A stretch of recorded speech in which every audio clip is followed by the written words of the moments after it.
how to fix queued email not sending on Gmail app. So what we'll simply do is open our Gmail here, and we will, after opening our Gmail, we will now click on our outbox here. So we can see there's nothing in our outbox. So we will go back, and we will, after going back, we will now click on our search setting right here.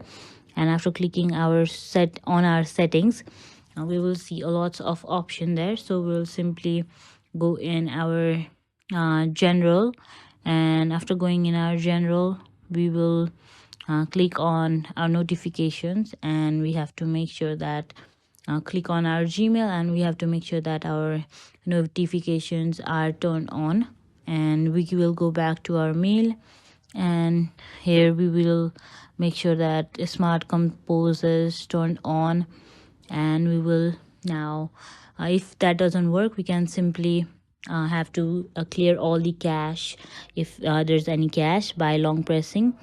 And yeah, that is how we can fix queued email not sending on Gmail app.